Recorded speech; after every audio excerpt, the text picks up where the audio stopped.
FanDuel, the sponsor of today's video, is telling you that the Miami Heat are only going to win 38.5 games, well, that's why I'm here to tell you exactly how the Miami Heat season is going to go. So I understand we might not be feeling so great right now, considering the Heat lost all of these preseason games and finished 0-6, but I don't care about that because it's the preseason. And if anything, maybe the Heat were being smart and just getting some losses out of the way early, which is exactly why on opening nights in Orlando, I do think the Heat come away with a victory. It will be 364 days since last year's season opener, which was also against Orlando, except that game was in Miami and the Heat absolutely got their ass kicked. So this time, I do think the Heat get the revenge. And of course, I'll be in attendance. And if y'all know anything about me, it's that the Heat have a very good record when I'm at the games. So when the Heat start 1-0, you have me to thank. Moving on, they have another road game versus the Memphis Grizzlies. We just saw Bam dominate Jaren Jackson Jr. in the preseason like Bam always does. I think we'll see more of the same, and the Heat will start 2-0, 2 road wins. We're thinking slow start my ass. Everybody thought the beginning of the season will be rough because of all these road games versus great opponents, and we're sitting here at 2-0, and we're about to go 2-1 just because, unfortunately, I do think the Heat lose their home opener to the Knicks. I just think the Knicks will be a very good team this year, and they're big. You know, they'll probably start Cat and Mitchell Robinson, and even if the Heat start Bam and Ware, they just don't have enough size off the bench. They already waived Precious Achiuwa, so they have less size than they did before. Who knows how banged up Nikola Jovic is going to be.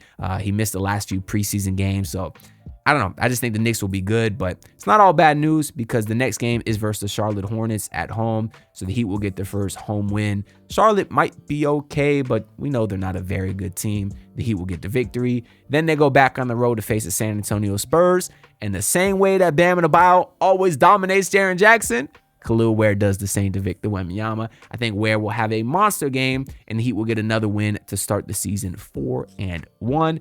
And then they go on a pretty daunting West Coast trip. I'm not going to lie to you. That part does concern me a little bit. They have the Lakers on the first leg of a back-to-back, which is an interesting one because LeBron will probably still be out by then. I think they said he's going to miss a few weeks, but I think the Heat are probably going to lose that one. I think Luka is going to be in takeover mode to start the season, just to show everyone that he's in great shape and he's really going to want to prove himself. So I could see him carrying there. But I do think the Heat get a win on the second night of a back-to-back, which is rare a lot of times, especially on a West Coast road trip.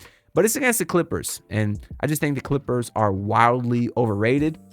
They have a bunch of big names on the roster, but I just don't think they're going to mesh well. And if anything, it's still early enough in the season. They may still be trying to figure it out. I don't think they'll be very, or at least as good as people think this year. And then the Heat play at Denver. Loss. I don't even got to say nothing about that. That's a loss. But then they do take on the Charlotte Hornets, which should be another win. I don't see the Heat will lose some bad to some bad teams this year. I don't think it'll be that early on though. And then they do play at home versus the Portland Trailblazers. You crazy if you think we're gonna lose to a Joe Cronin led team. I refuse to let that happen. The Heat will get both wins on the back-to-back. And then this is a very rough stretch. Wow. You got Cleveland, Knicks, and then the Knicks once again. The Knicks, we said that the Knicks were big. I mean, Cleveland is even larger. Yeah, I got to put some losses in there. I'm going to say the Heat lose 3 straight games here, lose both home games to Cleveland, and then lose to the New York Knicks. But then on the 17th, this is around the time that Tyler Hero should be returning. Let's say he plays that game, that he get a little bit of a boost in momentum. I will say the Heat end up getting this win versus the Knicks. Wow, so they played the Knicks 3 times in the first 4 weeks of the season. So I think the Heat will probably get one of those. And then the next game on November 19th is Jimmy Butler coming back home, baby. The Heat are not going to lose to Jimmy Butler. That will be a win. And then they take on the Chicago Bulls.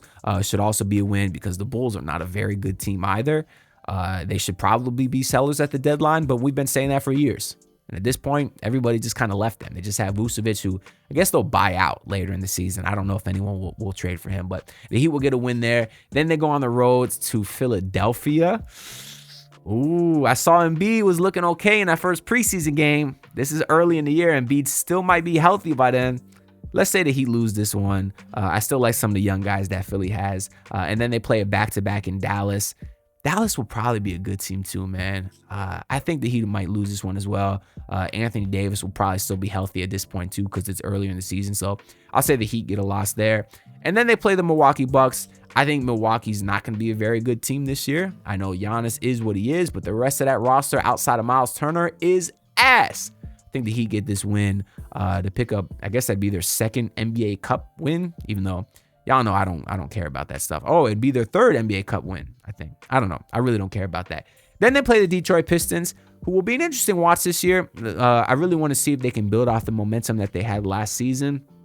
But I'll say the Heat get a win. It'll be Duncan Robinson coming back home. You know what? I changed my mind. Duncan Robinson's coming back home. He's for sure going to shut out and drop like 40 points. I'm going to say that he lost that game or lose that game as well, unfortunately. Now we're going into December. The Heat play the Clippers again, win.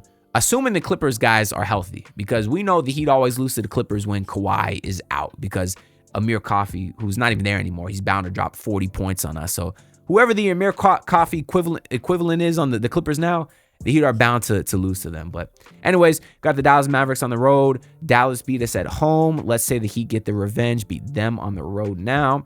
Then we play Orlando again on the road. Orlando's not going to lose to us twice in Orlando. So Orlando will get that win. Then we play Sacramento. That team's going to be ass. They just picked up Russell Westbrook because they can't make up their mind. Do you want to go young? Do you want to rebuild? What's the point?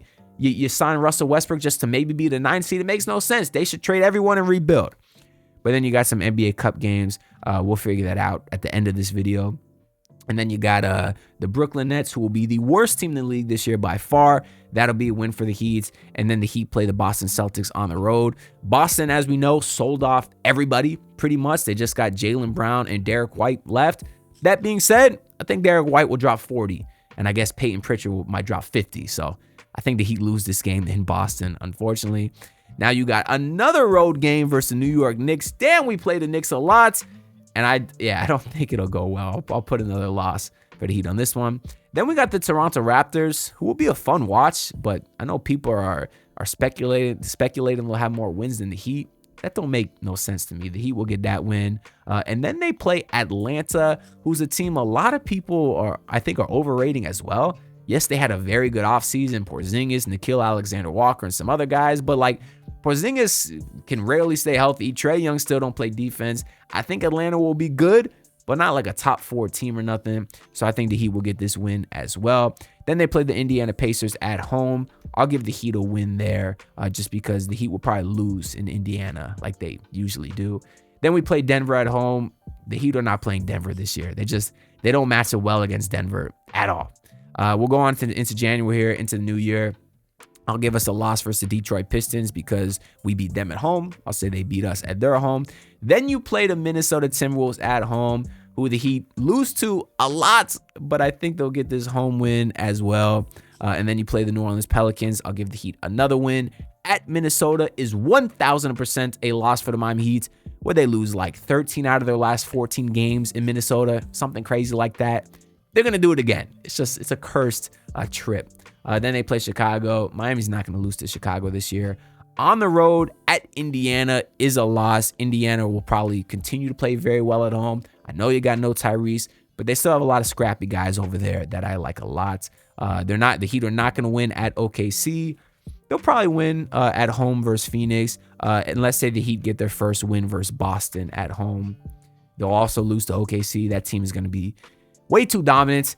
And then the Heat take a trip to the Golden State Warriors, where they're going to get a win. They're not going to lose to Jimmy Butler. I refuse to believe it, although Jimmy is still my guy. But I will say they do lose on the second night of the back-to-back to Sacramento because, as I said, Sacramento is going to be mid. So if we lose one game to them, win one game against them, whatever, that's it. That's mid. That's the definition of mid. Then you got the Portland Trailblazers. Lord help me if we lose to a Joe Cronin-led team once again. So the Heat will get a win, play the Utah Jazz, who will be stinky, get a win versus Utah. And I'll say the Heat lose on the road to Phoenix just because they got some shooters over there that could get hot still, of course. Then you got the Orlando Magic. I think the Heat get a win there as well, just because I'll assume the Heat split the season series against them. I think that puts us at 2-1 versus them. Then you got the Bulls. The Heat will beat the Bulls. Then they play the Bulls again. So a free couple of wins right there. Then you play the Atlanta Hawks. I think I had Miami beating them last time. So we'll say they lose this one. They play at Boston. This time, Derek White's going to drop 70. So I say the Heat lose this game too. But then the Heat have some easy wins coming up. They got the Washington Wizards, the Utah Jazz at home, and then the Pelicans on the road a little bit later in the season. So maybe Zion is injured by this point. I don't know. He's in great shape. But I'll say the Heat get a win here too. To win 3 straight games, we're feeling great going into the All-Star break. The Heat have a decent enough record, I'm assuming. I haven't tallied it up. Bam Adebayo will make his All-Star game, and all is feeling right in the world. Come out of the All-Star break, and they'll probably get a loss versus Atlanta. But I do think the Heat clean it up on the second night of that back-to-back versus the Memphis Grizzlies. They'll play Milwaukee on the road. Let's say Giannis drops 60 that game, comes away with a win for the Bucks. So I'll say the Heat will lose. I'll say the Heat get a win in Philly again later in the season. No shot that Joel Embiid is healthy at this point.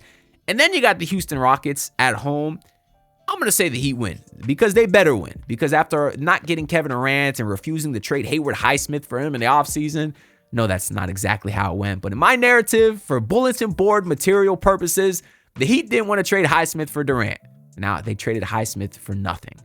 But anyways, I think the Heat will try hard to win that game. Maybe try to show out Kevin Durant. And then they play Brooklyn. Wow, Brooklyn twice and then Charlotte. This is where we start racking up some win, guys. Win, win, win. And then they play the Detroit Pistons. Win. And then they play the Washington Wizards. Win. That has the Miami Heat on a 7-game win streak where we're really trying to climb the standings as the end of the season approaches. And then I guess I'll say the Heat lose a couple of home games, Milwaukee and Orlando. Let's say they get a win versus Charlotte. They're not losing to Charlotte this year.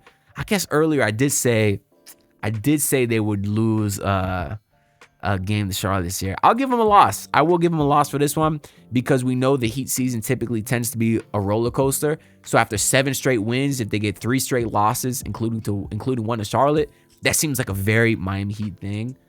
So then we'll say they end up winning against the Lakers because we lost on the road earlier. Maybe this time the Heat do lose to Houston because we just beat them at home. I think the Heat will beat San Antonio once again. Wow, and then they play Cleveland twice here. It's just, let's say the Heat have a hard-fought win in the first game here, and then, or a loss. Let's say they lose this one, and then by the next game, maybe Cleveland is resting some starters. They got the first seed wrapped up with a couple of weeks to go, and we'll say the Heat get a win in the second game versus Cleveland. So finish the season 1-3 versus the Cavs. And then you got the Indiana Pacers on the road, probably another loss. The Miami Heat will beat Philly at home on the second night of a back-to-back. And now we're rounding into April. I think the Heat clean things up a little bit with wins at Boston, Washington, Toronto. They'll probably split these 2 games in a row with Toronto. And then I say they beat Washington and Atlanta to wrap things up. We'll have to go back in here and add a couple of games for the NBA Cup because I don't know how many games they actually play in here. But I'm going to tally things up and we'll be right back in a second. So I just tallied everything up and I have the Miami Heat at 49-31, which is 80 games. So we didn't account for the 2 NBA Cup games. I'm going to assume the Heat lose both of those just because 49 wins is a little bit more than I think they'll actually have. But I will say that they finished 49-33, which I think will be good enough for the 4 seed. At least that was my original prediction. 49 wins might be a lot to be the 4 seed just because that would mean 3 teams in the East have 50+ wins, which is possible. You know, I do think the East will be pretty top heavy with the Cavs and the Knicks. But in tomorrow's video, I'm actually doing an overall NBA prediction video. So stay tuned for that. And we'll talk about some more teams, do Eastern Conference, Western Conference standing predictions. And we'll discuss all of that tomorrow. But right now I have the Heat at 49 wins. It'll be their most wins since 2021, where they were the number 1 seed. I think they had 53 wins. But 2 years ago, the Heat had 46 wins and they were an 8th seed. So I guess it's somewhat in the realm of possibility that 49 wins could get you the 4th seed. So we'll see what happens. What that would mean is the Heat are definitely above the play-in tournament, something that they haven't done in 3 seasons now. Right now on FanDuel, you can actually get the Miami Heat to make the play-in tournament at +105. So if you're not as optimistic as me and you think history will repeat itself, then it's not a bad bet that you get plus odds for the Heat to basically go home. because the Miami Heat's second home is the play-in tournaments. But I do think the Heat have home court advantage in the first round of the playoffs. Let's say they play the Detroit Pistons. They come away with a hard-fought victory in round 1. And then in round 2, I think the Heat will probably lose, maybe to the Cleveland Cavaliers. But this time it's a lot more competitive than it was last season. But anyways, that's all I got to say for this video. I just wanted to kind of have some fun, kind of going over the schedule, picking some games, talking a little bit about each opponent. But I will spend the next few days before the season starts doing all kinds of preseason prediction stuff, bold takes. I want to do a video reacting to y'all bold takes, so make sure to leave your bold takes for this season down in the comments below. I'm very curious to hear what y'all think. That being said, make sure to like the video and subscribe because your support is greatly appreciated, and I'll see y'all in the next one. Peace out, everyone. Look, pull up in your city trying to get that dead face. Do it on my own, I don't need no dead weight. Had to kill him off, yeah, I need a head space. You know this homegrown bitch don't offend me.